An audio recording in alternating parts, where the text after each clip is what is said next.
Hello, ഗോതമ്പ് പൊടി വെച്ചിട്ട് അതും കറിയൊന്നും ആവശ്യമില്ലാത്ത നല്ലൊരു പലഹാരം റെഡിയാക്കിയാലോ. രാവിലെ ബ്രേക്ക്ഫാസ്റ്റ് ആയിട്ടും ഡിന്നറായിട്ടും ഒക്കെ യൂസ് ചെയ്യാൻ പറ്റുന്ന ഒരു അടിപൊളി പലഹാരം കേട്ടോ, ഒരു നാടൻ പലഹാരം. അപ്പോൾ നമുക്ക് വീഡിയോയിലേക്ക് പോവാം. അപ്പോൾ ഇതാ ഞാനിവിടെ നമ്മൾ വീട്ടിൽ നിന്ന് തന്നെ മില്ലിൽ കൊണ്ടുപോയി പൊടിപ്പിച്ചിട്ടുള്ള നമ്മൾ ഗോതമ്പ് പൊടിയാട്ടോ എടുത്തിട്ടുള്ളത്. ആവശ്യത്തിന് ഗോതമ്പ് പൊടി എടുക്കുക. ഇനി ഇതിലേക്ക് നമ്മൾ ചേർക്കാൻ പോകുന്നത് കുറച്ചധികം കറിവേപ്പിലയും വലിയ ഉള്ളിയും പിന്നെ കുറച്ചധികം തന്നെ തേങ്ങയും കൂടി കേട്ടോ, ചിരകിയ തേങ്ങയും കൂടി നമ്മൾ ഈ ഒരു ഗോതമ്പ് പൊടിയിലേക്ക് ചേർത്ത് കൊടുക്കുക. ഇനി ആവശ്യത്തിന് ഉപ്പും കൂടിയും ചേർത്ത് ഇനി ഇത് നമ്മളൊന്ന് മിക്സ് ചെയ്തെടുക്കാൻ പോവാം കേട്ടോ. നല്ലോണം തന്നെ കൈ വെച്ചിട്ട് നമുക്കിതൊന്ന് മിക്സ് ചെയ്തെടുക്കാം കേട്ടോ.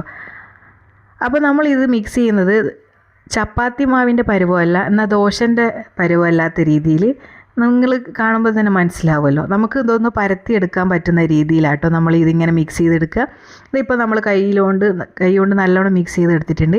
ഇനി ഇതൊരു പാനിലേക്ക് എണ്ണ ഒഴിച്ചിട്ട് നല്ലോണം കൈ വെച്ചിട്ട് പരത്തിയെടുത്താൽ നമ്മളെ അടിപൊളിയായിട്ടുള്ള ഗോതമ്പ് പത്തിരി ഇവിടെ റെഡി ആയിട്ടുണ്ട്.